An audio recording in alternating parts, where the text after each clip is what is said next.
कि अब जो इंतकाल है वो रजिस्ट्री जैसे होगी उसके तुरंत बाद इंतकाल करने की व्यवस्था वो शुरू हो जाएगी। किसी को किसी के पास चक्कर काटने की जरूरत नहीं है, पटवारी के पास जाओ, तहसीलदार के पास जाओ, अपना इंतकाल चढ़वाओ, नाम बदलवाओ। अब उसकी निश्चित प्रक्रिया यह है कि जिस दिन रजिस्ट्री हुई 10 दिन तक वो पोर्टल पर रहेगी और उस पोर्टल पर यदि किसी ने ऑब्जेक्शन कोई देना है तो वो ऑब्जेक्शन दे सकेगा और वो सबको दिखेगा, सरकारी अधिकारियों को भी दिखाएगा, मान लो किसी का ऑब्जेक्शन है वो भी दे सकते हैं, जनता को भी देखेगा वो भी दे सकते हैं। और 10 दिन तक कोई आ गया ऑब्जेक्शन तो वो जो म्यूटेशन है वो कंटेस्टेड मानी जाएगी। कंटेस्टेड मतलब अब ये जब तक इसका फैसला नहीं होता तब तक ये इंतकाल नहीं होगा। अगर 10 दिन के अंदर कोई ऑब्जेक्शन नहीं आता तो ऑटोमेटिकली उस जमीन का इंतकाल हो जाएगा और वो फिर अपने आप रजिस्टर में नाम बदल जाएगा, मालिक का नाम बदल जाएगा, उसमें किसी के पास जाने की जरूरत नहीं पड़ेगी।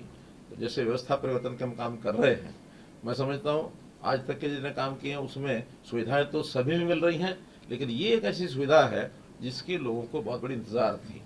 चाहे शहरी प्रॉपर्टी हो, चाहे वो गांव की प्रॉपर्टी हो, तो उन सब का इंतकाल अब ऑटोमेटिक करने की हमने सुविधा कर दी है। अब से व्यवस्था की गई है कि सभी एसडीएम्स जो उनके हेडक्वार्टर की तहसील है और सभी डीआरओस जो उनके हेडक्वार्टर की तहसील है, डीआरओस हमें डिस्ट्रिक्ट हेडक्वार्टर बैठते हैं, एसडीएम सब डिवीजन हेडक्वार्टर पर होते हैं, तो डीआरओस का जो हेडक्वार्टर है उस तहसील की रजिस्ट्रियां अब तहसीलदारों के अलावा ये लोग भी कर सकेंगे। यानी केवल तहसीलदार के पास ही जाने की आवश्यकता नहीं है। आपके तहसील में यदि एसडीएम है तो वहां जाके करा सकते हैं, अगर डीआरओ है तो वहां जाके करा सकते हैं।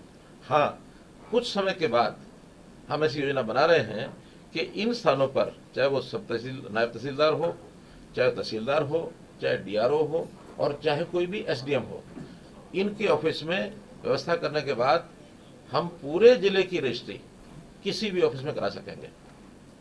अभी तो तहसील के अंदर की करा सकेंगे, फिर पूरे जिले की करा सकेंगे। बहुत जल्दी उसका भी हम सिस्टम बना करके और आपको आपके माध्यम से हमारे लोगों को हम बताएंगे।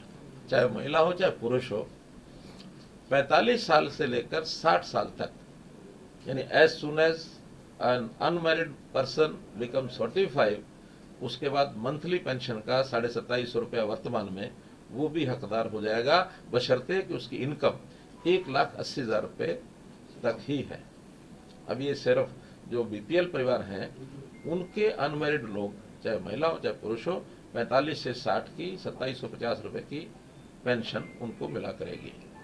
ये डिमांड वैसे तो बहुत पुरानी है। हमारे एक एमएलए विधानसभा में भी कई बार कहा करते थे पिछले टर्म में, तो उस समय वो अगला विषय वो भी करता हूँ। अभी तो एक कैटेगरी है अनमैरिड की।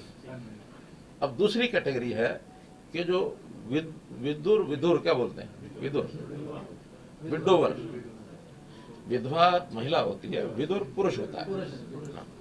तो जो पुरुष जो विधुर हो जाता है, जिसकी पत्नी का देहांत हो जाता है, तो ऐसे व्यक्तियों को 3 लाख रुपया अगर उससे इनकम कम है, जो हमने विधवा और ओल्ड एज में भी की हुई है, और आयु 40 वर्ष से 60 वर्ष तक, इनको भी वर्तमान 2750 रुपए की दर से पेंशन मिला करेगी।